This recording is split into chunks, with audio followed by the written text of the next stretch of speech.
The distant wail of a baby pierced the pre-dawn stillness, startling Emma Whitfield from what little sleep she had managed to find. Her eyes flew open, heavy with exhaustion, as another cry echoed through the thin walls of her homestead cabin.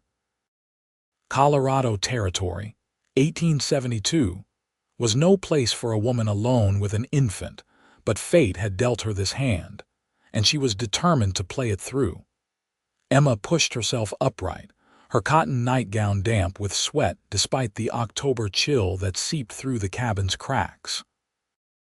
Her 3-month-old daughter, Charlotte, continued to cry, her tiny face scrunched and reddened. The sound tore at Emma's heart as it always did, but tonight it was worse, for she could barely keep her own eyes open. 3 nights of endless crying had nearly broken her spirit. "Hush now, sweet girl," Emma murmured, lifting Charlotte from the makeshift cradle beside her bed. The baby's cries grew louder as Emma rocked her, trying to soothe the inconsolable child. "What is it, little one? Are you hungry again?" Outside, the first hint of dawn was just beginning to lighten the sky over the rolling plains surrounding Florissant. Emma had come to this remote part of Colorado Territory with her husband Thomas, full of dreams and hopes for their future. Now Thomas was buried beneath the great oak tree on the property's eastern edge, taken by a fever just weeks before Charlotte's birth, leaving Emma to face the wilderness alone. She was attempting to nurse Charlotte when she heard the unmistakable sound of hoofbeats approaching. Emma's heart raced. Visitors at dawn rarely brought good news, especially to a woman alone. She quickly wrapped Charlotte in a blanket and reached for the shotgun Thomas had taught her to use. Standing by the window, she peered through a crack in the shutters. A lone rider was approaching slowly, his silhouette growing more distinct as he neared. He was tall in the saddle, wearing what appeared to be a wide-brimmed hat. A cowboy, likely, though that brought little comfort. In these parts, a man's occupation told you little about his character. The stranger dismounted about 20 yards from her door, moving with a deliberate ease that suggested he meant no immediate harm. Charlotte's cries had momentarily subsided, but Emma knew they would begin again soon enough.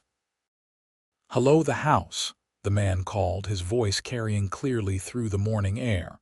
"I don't mean any trouble, just heard a baby crying while I was passing. Thought someone might need help." Emma hesitated, shotgun still ready. "State your business clearly, mister." "I'm armed and not afraid to shoot." The man removed his hat, revealing dark hair that caught the first real light of dawn. "Name's Daniel Vance, madam. I'm just a cowboy heading north to the Peterson Ranch. Was camping a ways down when I heard your little one." These are dangerous parts for anyone alone, especially with a child. Emma's arms trembled, partly from the weight of the gun, partly from exhaustion. Charlotte began to cry again, her wails growing more insistent. "I have milk and some provisions," the stranger continued, "and 2 good hands that can chop wood or fix whatever needs fixing while you tend to your baby." Something in his voice, a genuine concern perhaps, or simply the prospect of help when she most needed it, made Emma lower the shotgun slightly. "Stay where you are," she called. "I'm coming out." Keeping the gun visible, Emma stepped onto the small porch, Charlotte wailing against her shoulder. The first real sunlight was breaking over the eastern hills now, illuminating the stranger's features. He was younger than she'd expected, perhaps 30, with a weathered face that spoke of years under the sun. His clothes were dusty but not ragged, and his eyes a clear blue that reminded her of summer skies held no malice she could detect. "That's quite a pair of lungs your little one has," he said, a gentle smile playing at his lips. "She's been crying for 3 nights straight," Emma admitted, swaying slightly with fatigue. "I can't remember the last time I slept more than an hour at once." Daniel Vance nodded, keeping his distance but looking at her with understanding rather than pity. "My sister had 4 little ones. I know that look of not having slept in days." He gestured to his horse, where saddlebags hung heavy. "I've got coffee, some jerky and biscuits my last employer's wife packed for my journey." Charlotte's cries intensified, and Emma felt tears of frustration burning behind her eyes. She'd been strong for so long, but everyone had their breaking point. Daniel seemed to sense her distress. "Madam, I don't know you and you don't know me, but I give you my word as a gentleman that I mean no harm. You look dead on your feet." He paused, then said the words that would change Emma's life forever. "Your baby was crying at dawn and I heard her from my camp. Why don't you rest?" "I'll take the morning watch." Emma studied him, weighing her limited options: trust a stranger or continue alone until she collapsed from exhaustion. What choice did she really have? "I'm Emma Whitfield," she said finally. "This is my daughter, Charlotte." Daniel nodded respectfully. "Mrs. Whitfield, how about I stable my horse, then bring in some firewood? Looks like your pile's getting low and there's a chill in the air." Emma nodded cautiously, decision made. "The stable's around back. I'll have coffee ready when you're done." As Daniel led his horse away, Emma returned inside, her mind racing. Was she being foolish, letting a stranger help? Perhaps. But sometimes survival meant taking calculated risks, and something told her that Daniel Vance might be worth the gamble. True to his word, Daniel stacked firewood, repaired a loose shutter, and even managed to coax a smile from Charlotte by gently bouncing her while Emma ate her first proper meal in days. When Charlotte finally fell asleep in her cradle, Emma felt tears of relief streaming down her cheeks. "You should sleep while she does," Daniel suggested quietly. "I'll keep watch out here on the porch. No one will disturb you, Mrs. Whitfield. You have my word." Too exhausted to argue, Emma nodded. "There's a rifle above the door if you need it," she said, then added softly, "Thank you, Mr. Vance." "Daniel, please," he replied with a gentle smile. "Rest now. The world will look brighter when you wake." Emma retreated to her bed, and for the first time since Thomas's death, she felt the crushing weight of solitude lift ever so slightly from her shoulders. Outside, the sound of Daniel quietly moving about the property lulled her into the deepest sleep she'd had in months. When Emma awoke, the sun was high in the sky. Momentary panic seized her. She'd never slept so long with Charlotte needing care, but then she heard it. The soft, deep rumble of a man's voice singing a gentle lullaby. Following the sound, she found Daniel on the porch, Charlotte cradled carefully in his strong arms as he rocked in the chair Thomas had built. "She woke about an hour ago," Daniel explained quietly. "Was fussing something fierce until I gave her a clean cloth soaked in warm water to suck on. My sister used to do that with her babies when they were teething." "Teething?" Emma asked, suddenly understanding Charlotte's recent distress. "Of course. I should have realized. Easy to miss when you're exhausted," Daniel said kindly, passing Charlotte back to her mother. The baby gurgled happily, seeming content for the first time in days. "I hope you don't mind that I took the liberty." "Not at all," Emma assured him, studying his face in the clear light of day. There was something trustworthy in those blue eyes, something that reminded her of the good men she'd known back east before coming to this wild territory. "You're good with children." "Helped raise my sister's brood after her husband was killed at Shiloh," Daniel explained, his expression momentarily shadowed. "Learned a thing or two about little ones." Over the next few hours, Emma learned more about Daniel Vance. He'd fought for the Union, returned home to find his family farm in Missouri struggling, and had been working his way west ever since, taking jobs on ranches and with cattle drives. The Peterson Ranch had offered steady work for the winter, and he'd been on his way there when Charlotte's cries had drawn him to Emma's homestead. "I should continue on today," Daniel said as evening approached. "Mr. Peterson is expecting me, and I gave my word I'd be there by tomorrow." Emma felt a surprising pang of disappointment. After months of solitude, Daniel's company had been unexpectedly comforting. More than that, his capable hands had accomplished more in one day than she could have in a week. "Of course," she said, keeping her voice steady. "You've been more than kind, stopping as you did." Daniel looked around the homestead, his expression thoughtful. "You have a fine piece of land here, Mrs. Whitfield, but it's a lot for one person to manage, especially with a little one." "I manage," Emma said, perhaps too quickly. "I don't doubt it," Daniel replied with respect in his voice. "But winter's coming. The Petersons' place is only about 10 miles north. If you'd permit, I could ride down on my days off, help with the heavier work." Emma wanted to refuse to prove she could handle everything alone, but practicality won out.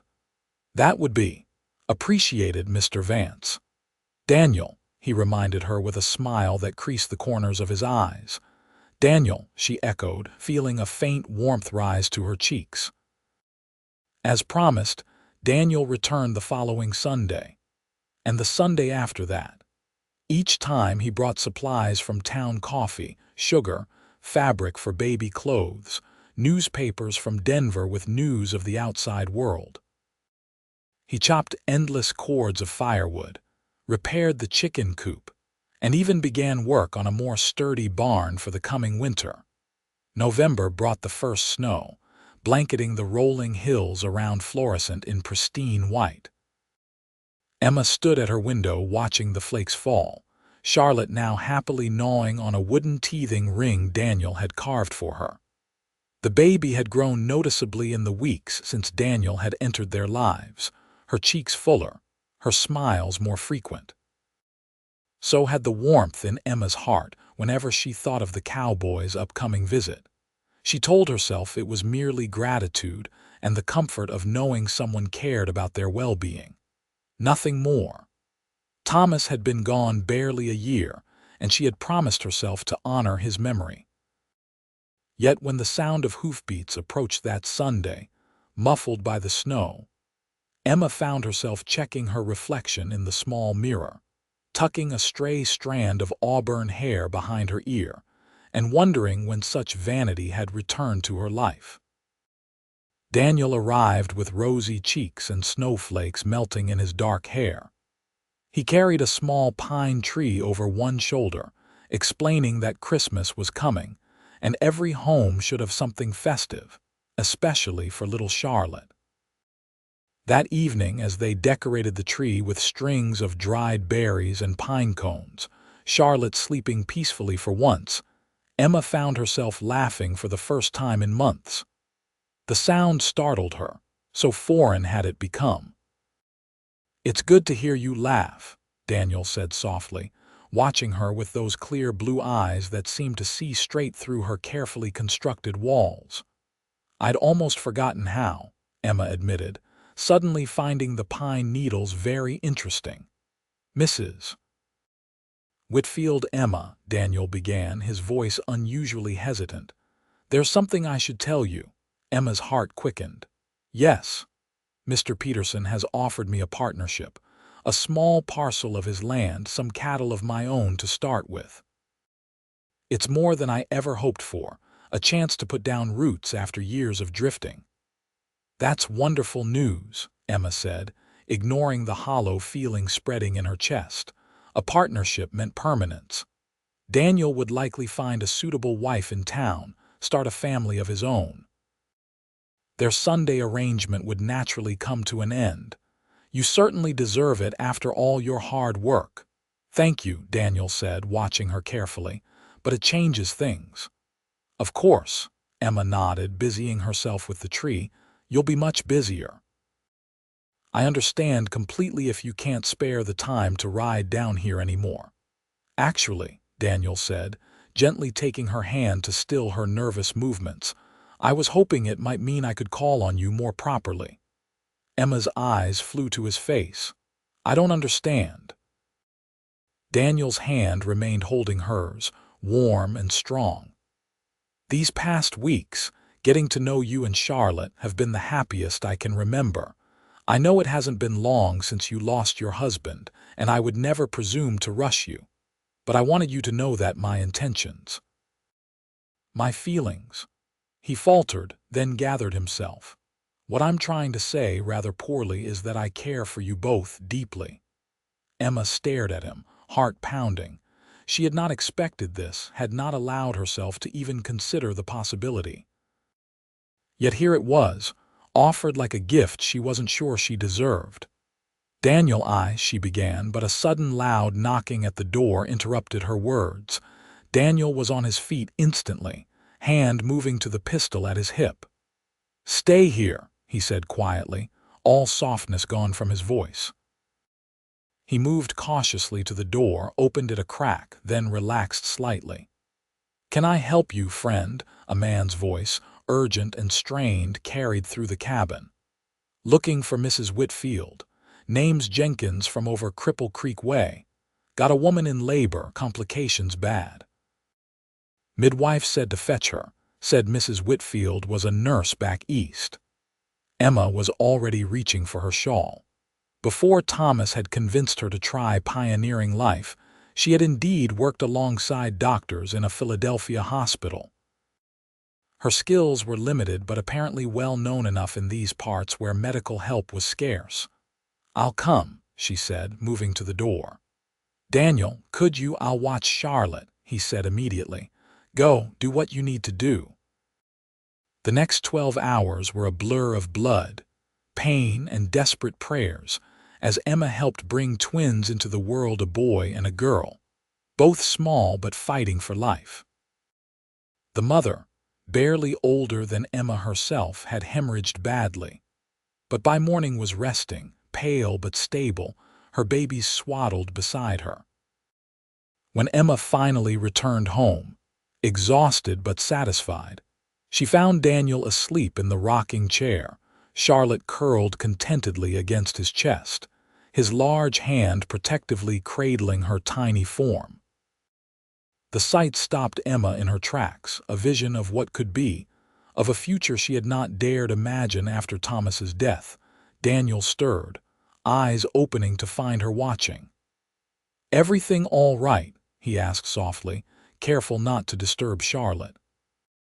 2 healthy babies, mother pulled through, Emma replied, removing her blood-stained apron. You two look cozy. She's an easy child to love, Daniel said, his eyes never leaving Emma's face. Yes, Emma whispered, she is. The weeks that followed were a dance of cautious advances and retreats, as Emma wrestled with her growing feelings for Daniel and her lingering grief for Thomas.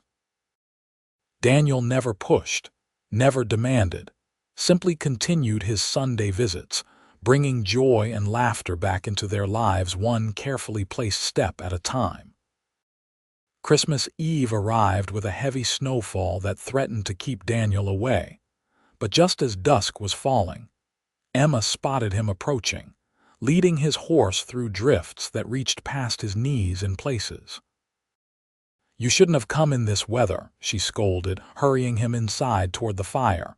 It's dangerous. And Miss Christmas with my 2 favorite ladies, Daniel grinned, shaking snow from his coat. Not a chance.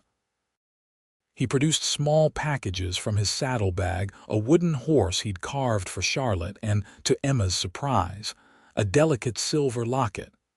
It was my mother's, he explained as Emma opened the small box. I'd be honored if you'd wear it. Emma touched the locket reverently. Daniel, I can't accept something so precious. You can, he insisted gently. And perhaps you might consider accepting something else as well. Emma's breath caught as Daniel knelt before her, taking her hand in his. Emma Whitfield, I know it hasn't been long, and I know your heart still holds Thomas's memory, as it should. But if you could find room in it for me as well, I would count myself the most fortunate man in Colorado territory. Tears filled Emma's eyes. "Are you asking?" "I'm asking if you'll marry me," Daniel said simply. "Let me be a father to Charlotte, a husband to you. Let me wake beside you each morning and take the watch when you're tired. Let me love you both for all my days." Emma closed her eyes, and for a moment she felt Thomas's presence, not as a ghost to haunt her, but as a blessing. He would want her to be happy, to give Charlotte a father to live rather than merely survive. "Yes," she whispered, opening her eyes to find Daniel watching her with such hope it made her heart swell. "Yes, Daniel Vance, I will marry you." Their wedding day dawned clear and cold in early February 1873. The small church in Florissant was filled with neighbors, the Petersons, and even the Jenkins family with their thriving twins. Charlotte, now 7 months old and sitting up on her own, gurgled happily in Mrs.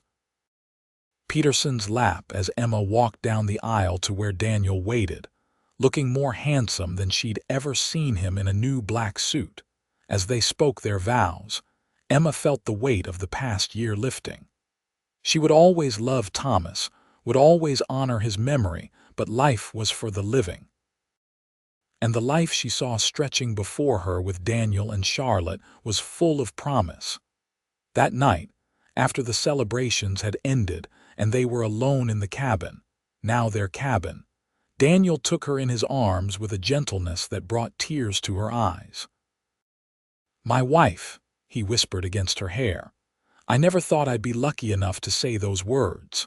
"My husband," Emma replied, the term still new and wonderful on her tongue. "I never thought I'd be brave enough to love again." Their kiss was tender, a promise of the life they would build together, of the family they would become. Spring brought new beginnings in more ways than one. Daniel and Emma worked side by side to expand the homestead, combining his portion of the Peterson ranch with her land to create a promising cattle operation. The cabin gained 2 new rooms, and the garden Emma planted flourished under the Colorado sun. Charlotte took her first steps chasing a butterfly across the yard, tumbling into Daniel's waiting arms with peals of laughter that echoed across the rolling hills. Each night, they sat on the porch watching the sunset, Charlotte sleeping between them, their hands clasped in contented silence. In late May, as wildflowers painted the meadows in vibrant colors, Emma shared news that brought tears of joy to Daniel's eyes. "Another baby?" he asked, his voice full of wonder as he placed a gentle hand on her still flat stomach. "Charlotte will be a big sister." Emma nodded, covering his hand with her own. "By Christmas, the doctor says." Daniel gathered her close, his lips finding hers in a kiss that spoke of all the dreams they now shared. "I never knew such happiness was possible," he confessed. "From the moment I heard Charlotte crying that dawn, something told me my life was about to change forever." "You said you'd take the morning watch," Emma reminded him with a smile. "You've kept that promise every day since." "And I always will," Daniel vowed, his arms secure around her waist as they gazed out over the land that was now truly their home. Summer passed in a blur of activity as they prepared both the ranch and their lives for the coming baby.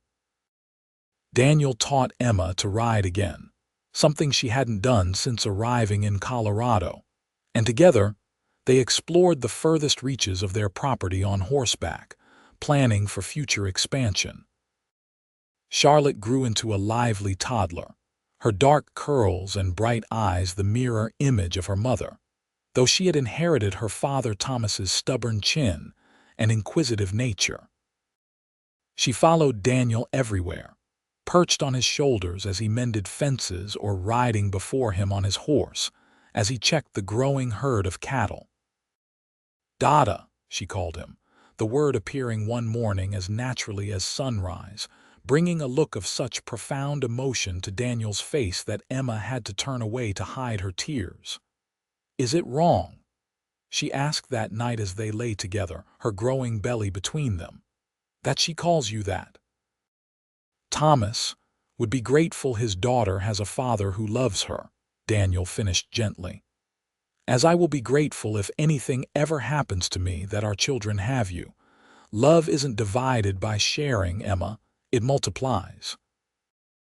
Autumn painted the landscape in rich golds and reds, the aspen trees shimmering like coins in the breeze. Emma's belly grew round, and Daniel's protective instincts increased proportionally. He hired 2 young cowboys to help with the ranch work so he could remain closer to home, and insisted Emma rest more than she deemed necessary.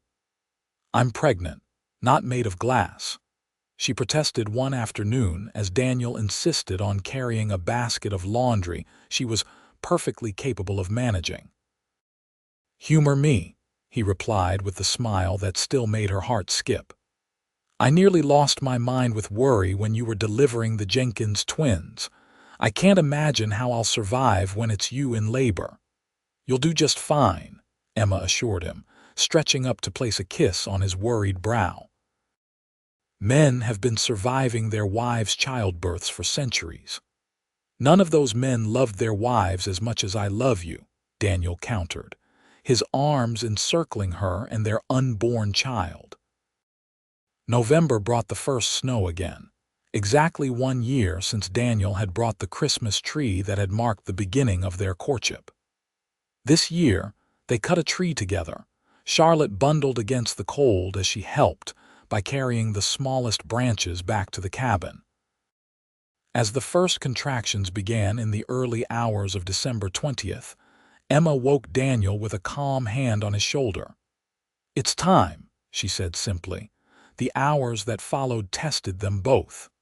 The baby was in no hurry, and Emma's labor progressed slowly.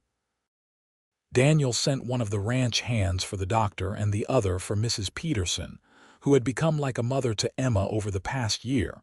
By nightfall, Emma's strength was flagging.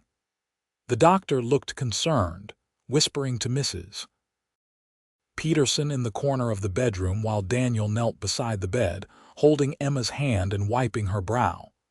I can't, Emma whispered after a particularly painful contraction left her gasping. I'm so tired, Daniel. Yes, you can, Daniel insisted, his voice fierce with conviction. You are the strongest woman I've ever known, Emma Vance. You survived losing Thomas, raised Charlotte alone, built a life here in this wild place. This baby needs you to be strong for just a little while longer. Emma drew strength from his unwavering faith, gripping his hand as another contraction seized her. The hours blurred together in a haze of pain and determination until finally, just as dawn was breaking on December 21st, a robust cry filled the cabin. A boy, the doctor announced, placing the squalling infant on Emma's chest.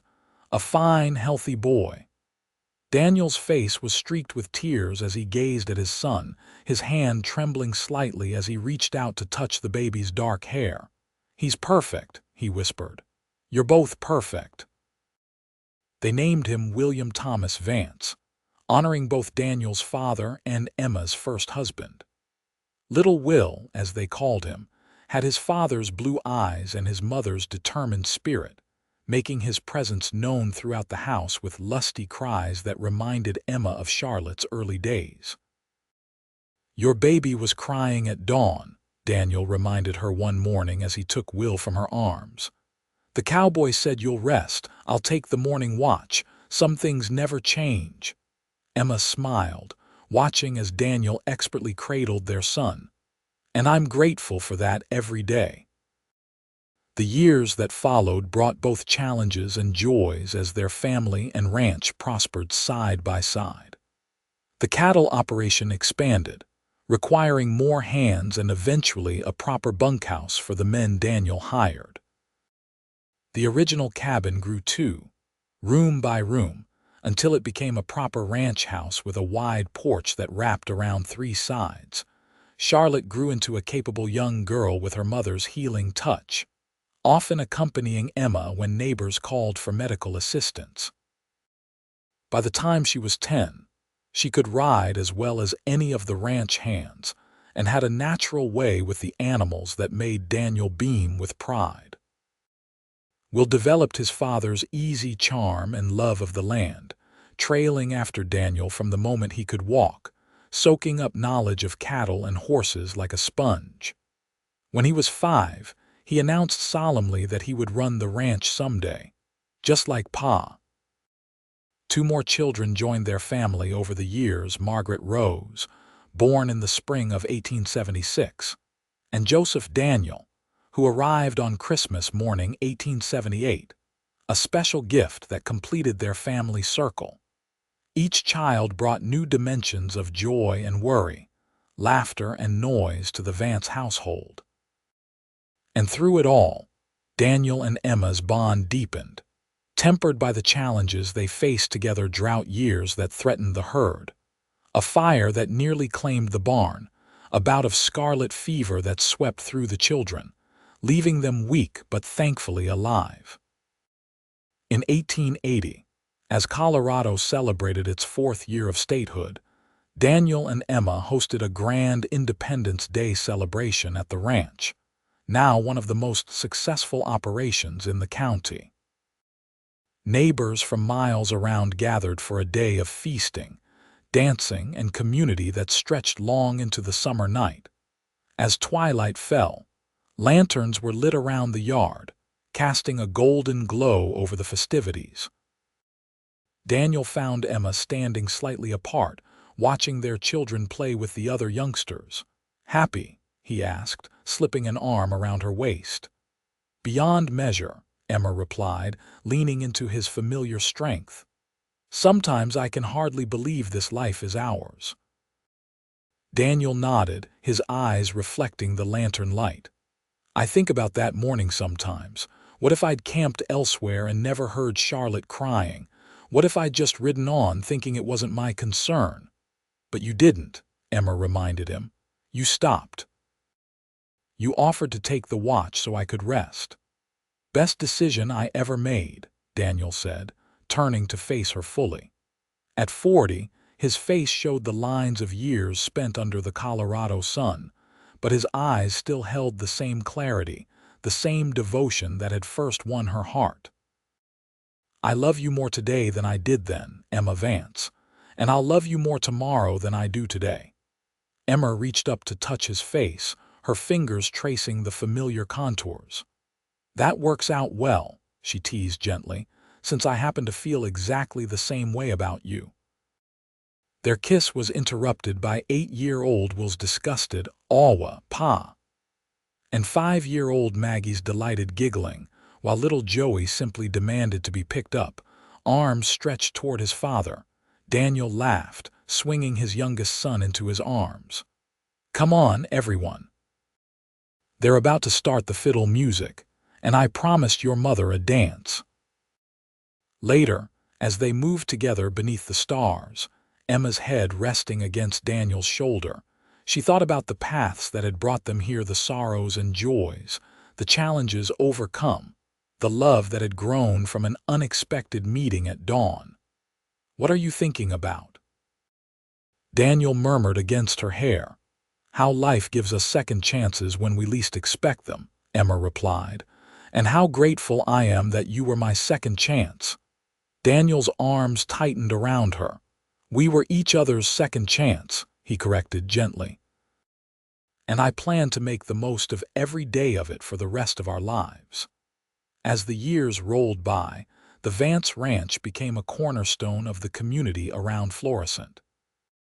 Daniel's fair business practices and Emma's continued willingness to use her medical skills whenever needed earned them the respect and affection of their neighbors. Their children grew tall and strong, each finding their own path while remaining rooted in the values their parents had instilled. Charlotte, at 18, surprised them by announcing her intention to study medicine formally, having assisted her mother in dozens of births and treatments over the years. With Daniel's blessing and Emma's proud tears, she departed for Denver to begin her education, the first woman from their county to pursue such a path. Will took to ranching as naturally as breathing, working alongside Daniel from dawn to dusk, slowly assuming more responsibility as he matured into a thoughtful young man with his father's integrity and his mother's compassion. Maggie, with her auburn hair and quick wit, became the family diplomat, smoothing over the occasional friction between her brothers and charming visitors with her easy conversation. Little Joey, not so little anymore, showed an unexpected talent for numbers and business, keeping the ranch books with precision by the time he was 12.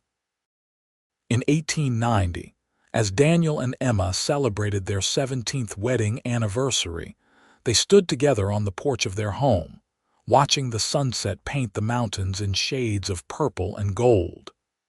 "Did you ever imagine this?" Emma asked, her hand finding his as naturally as always. "When you were a drifting cowboy, did you picture all of this?" Daniel shook his head, a smile creasing his weathered face. "Never. I hoped for a piece of land someday, maybe a few head of cattle, but this." He gestured to the prosperous ranch, the sturdy house, the distant figures of Will and Joey bringing in the horses for the night. "This was beyond my wildest dreams." Emma leaned against him, grateful for his solid presence. "Mine too. After Thomas died, I thought surviving was the most I could hope for. I never imagined thriving." "You more than thrived," Daniel said, turning to face her. At 48, Emma's auburn hair was threaded with silver and fine lines marked the corners of her eyes, but to Daniel, she was more beautiful than ever. "You built something remarkable here, Emma. We both did." That night, as they lay together in the bedroom that had witnessed so many whispered confidences over the years, Daniel propped himself on one elbow to watch Emma's face in the moonlight streaming through the window. "What is it?" she asked, noticing his thoughtful expression. "I was just thinking about time," he said quietly. "How it changes everything and nothing at all. 18 years since I heard Charlotte crying at dawn and found you standing on that porch with a shotgun, looking like you might collapse from exhaustion any moment." Emma smiled at the memory. "I was terrified you were there to cause trouble. Instead, you changed our lives." "You changed mine just as much," Daniel insisted. "I was drifting, Emma, moving from job to job, place to place, never putting down roots. You and Charlotte gave me a reason to stay, to build something lasting."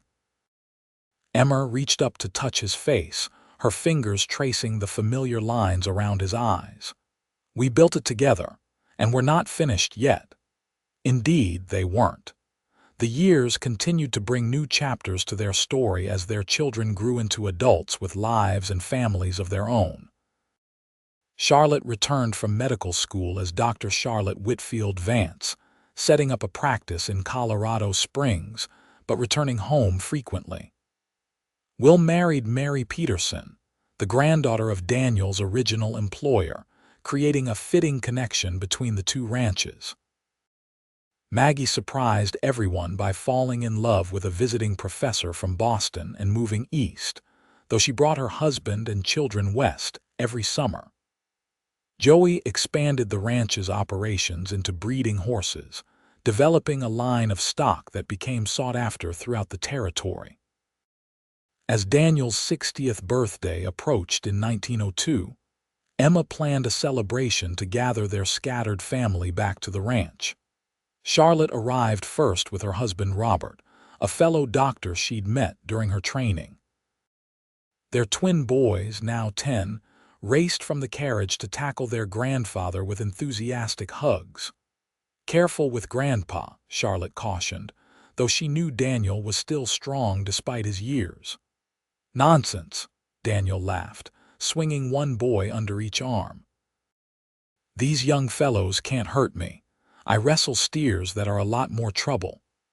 "Not anymore, you don't," Emma corrected firmly, coming down the porch steps to embrace their daughter. "Your father has finally learned to delegate, though it nearly killed him to admit he's not 25 anymore." The house filled with laughter and voices as Will and Mary arrived with their 4 children. And a telegram came from Maggie announcing that their train would arrive the following day. Joey, who still lived in the small house he'd built on the ranch property, brought his wife Sarah and their toddler daughter, the youngest of the Vance grandchildren. That evening, as the extended family gathered around the long table Daniel had built years ago, Emma looked at the faces of those she loved most in the world and felt her heart might burst with gratitude. From the desperate young widow she had been, to this matriarch of a thriving family, respected healer, beloved wife, the journey seemed almost miraculous. After dinner, as the younger generation entertained themselves with music and stories, Daniel took Emma's hand and led her outside to their favorite spot on the porch. The evening was mild, stars beginning to appear in the darkening sky above the mountains that had been the backdrop to their life together. 30 years, Daniel said quietly, his thumb tracing circles on the back of her hand. 30 years since that morning when Charlotte's crying led me to you. The best 30 years, Emma replied, leaning her head against his shoulder in a gesture as familiar as breathing. You ever wonder about the roads not taken? Daniel asked, his voice thoughtful. What if I'd continued on to the Peterson ranch that day instead of stopping? Emma considered the question. I believe some things are meant to be, Daniel. Perhaps not in a way that removes our choices, but in a way that creates opportunities for the right choices to be made. You chose to stop because of the man you are. I chose to trust you eventually because of who I am. Those choices set everything else in motion. Daniel nodded, his arm tightening around her shoulders. Well, then I'm grateful for every choice that led us here, he said simply. And for every day I've had the privilege of being your husband, even when I was impossible during Joey's birth. Emma teased, remembering how she'd snapped at him through 18 hours of difficult labor. Especially then, Daniel laughed. You called me a useless cowboy and threatened to ban me from our bedroom forever. And yet here we are, Emma said, turning to meet his gaze.